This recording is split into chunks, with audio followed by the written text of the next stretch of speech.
Bonjour à tous, c'est Mayo. J'espère que vous allez bien. On se retrouve aujourd'hui pour une recette de pizza.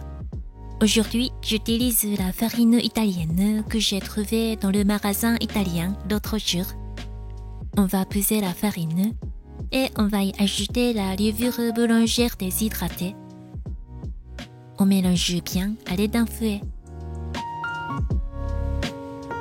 Ensuite, dans un autre bol, on va mettre l'eau et on va y ajouter le sel et le sucre brun. On va bien mélanger jusqu'à ce que le sel et le sucre soient bien dissous. On va y ajouter le mélange sec d'un seul coup. Et on va bien mélanger comme ça à l'aide de la spatule. Et finalement, on va y ajouter l'huile d'olive. Et on va bien mélanger de même à l'aide de la spatule. Une fois bien mélangé, on va pétrir la pâte avec la main comme ça. À l'aide de la corne pâtisserie, on va ramasser la pâte qui met à la paroi du bol comme ceci. Et on va recouvrir la pâte avec le torchon humide pour éviter que la pâte ne sèche. Et on la laisse reposer à température ambiante pendant 30 minutes. Au bout de 30 minutes, on va rabattre les bords avec la main mouillée.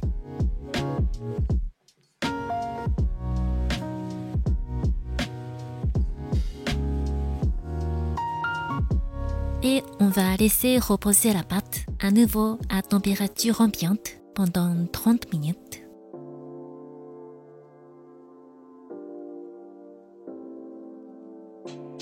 Au bout de 30 minutes, on va rabattre encore une fois la pâte avec la main mouillée.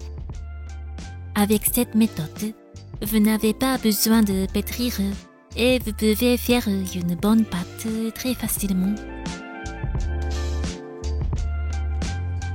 Et au final, on va obtenir une surface bien lisse comme ceci. Et on va recouvrir avec le film alimentaire.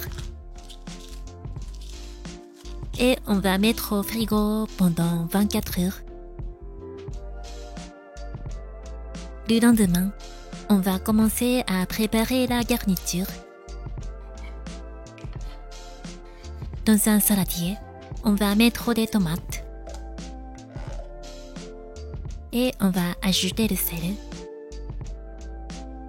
On va écraser les tomates avec la main qui permet de trouver le calice de tomate. Donc, c'est très efficace.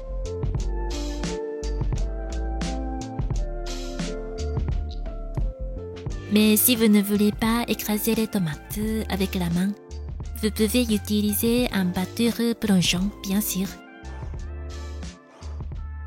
Pour une pizza, on n'utilise qu'environ 60 g de sauce tomate. Donc, vous utilisez le reste pour d'autres plats, par exemple la pâte, la soupe, etc. Ensuite, on va couper le fromage mozzarella.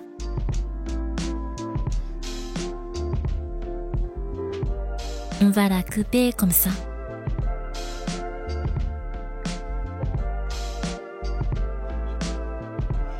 On va l'égoutter en le mettant sur un papier absorbant.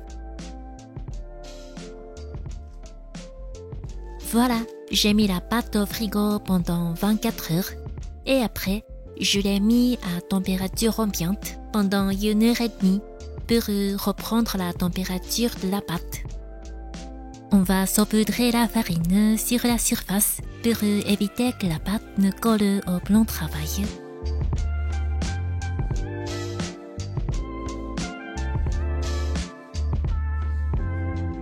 Notre pâte à pizza est très moelleuse. Et on va disposer la pâte sur le plan de travail pour la façonner. Mais n'oubliez pas de mettre de la farine sur le plan de travail également.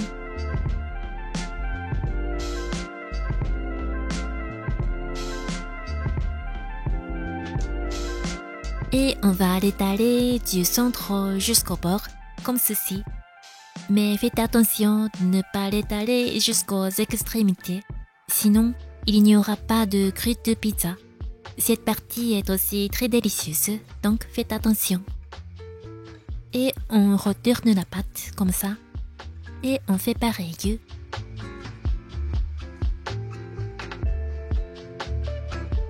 Alors, on va verser de l'huile d'olive dans une poêle et on allume le feu.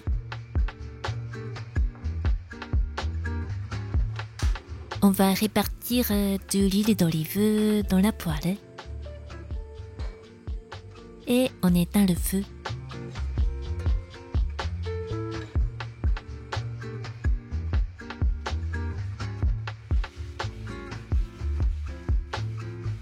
Ensuite, on va mettre la pâte sur la poêle tiède et on va répartir une couche de sauce tomate au centre de la pâte à pizza.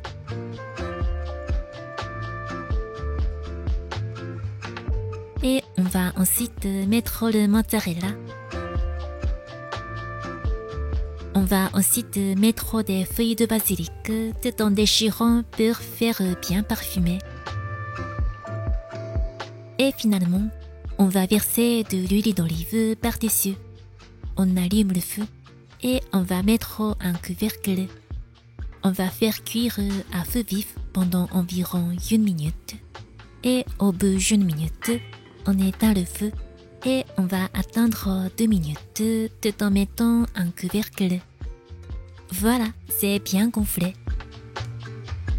Et après, pour avoir une belle couleur de cuisson, on va le mettre au four préchauffé aux plus hautes températures de notre four jusqu'à ce que la surface soit bien dorée. Moi, j'ai fait cuire à 300 degrés pendant environ 5 à 8 minutes. Les bords de pizza sont croustillants et le centre est tellement moelleux. En plus, c'est bien juteux. On va se régaler. Bon appétit à tous!